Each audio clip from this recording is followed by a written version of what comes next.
चाणक्य ने कहा था कि अगर आपका दुश्मन ताकतवर है, दोस्त कमज़ोर है तो चल जाएगा, लेकिन दुश्मन कमज़ोर है और दोस्त ताकतवर है तो फिर मज़ा नहीं आता। वही हाल है भोजपुरी इंडस्ट्री में। और यहाँ पे कंट्रोवर्सी एक इंसान इतना ज़्यादा करता है कि हद मचा देता है यार।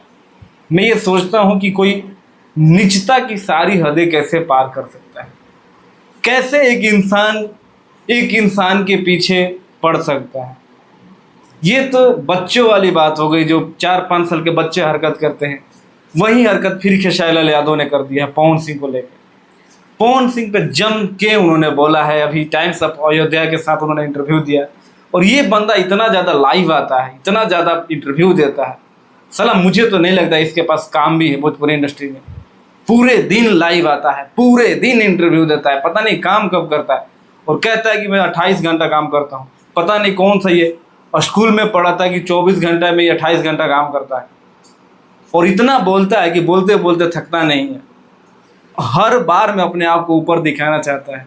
एक कहावत है कि अगर औकात से किसी को ज़्यादा मिल जाता है ना, तो इंसान और लोगों को इंसान समझना भूल जाता है। और यही इसके साथ हुआ।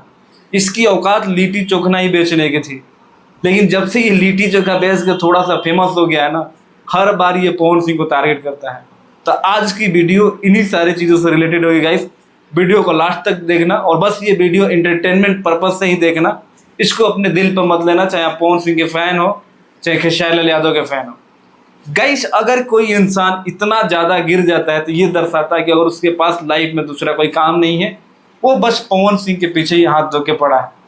पवन सिंह ने पूरे इवेंट में ऐसा कोई वर्ड नहीं बोला था जिससे खेसारी लाल यादव को बुरा लगे, लेकिन ये उस इंटरव्यू में भी बहुत ज़्यादा बोला था और आज भी बहुत ज़्यादा बोल गया है।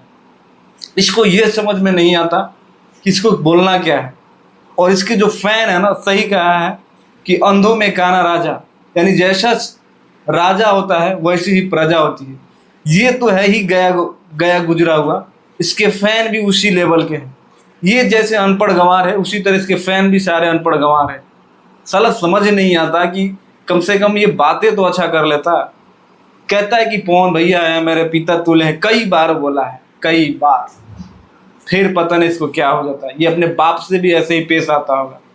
और आप लोगों को लगता होगा कि मैं ऐसा वीडियो क्यों बना रहा हूँ, मेरा भी मन नहीं था, लेकिन मेरा मूड सनक जाता है कभी कभी। जैसे पवन सिंह ने बोला है ना कि मेरा मूड सनक जाता है, उसी तरह मेरा भी मूड सनक जाता है। कहते हैं कि अगर आपको किसी से दोस्ती भी करना हो ना, तो एक बार उसके बारे में, उसके घर परिवार के बारे में ज़रूर जान लीजिए। और इंसान, बड़े बड़े लोग कह के गए हैं कि अगर एक कुत्ता भी पालो ना तो एक अच्छी नस्ल की पालो, क्योंकि नस्ल अपना कभी ना कभी रंग दिखाई देता है। वही रंग ये बार बार दिखा देता है। पवन सिंह चुप रहते हैं, उसके बाद भी ये साला पता नहीं बच्चर बच्चर बच्चर बच्चर बोलते रहता है। ये नहीं बोलेगा जिस दिन इसकी कैरियर खत्म हो जाएगी। जब ये नहीं बोलता इसका गाना बंद होता है, लेकिन जैसे ये पवन सिंह को टारगेट करता है, इसका गाना वाना सब उठ जाता है। पता नहीं ये कब तक पवन सिंह को टारगेट करके चलेगा। पिछले 15-20 साल से तो उनको टारगेट करके ही चल रहा है। बाकी आगे पता नहीं इसका क्या होने वाला है। वीडियो में बस यार इतना ही। मिलते हैं अगले वीडियो में, तो अपने भाई को दूँ। नमस्कार।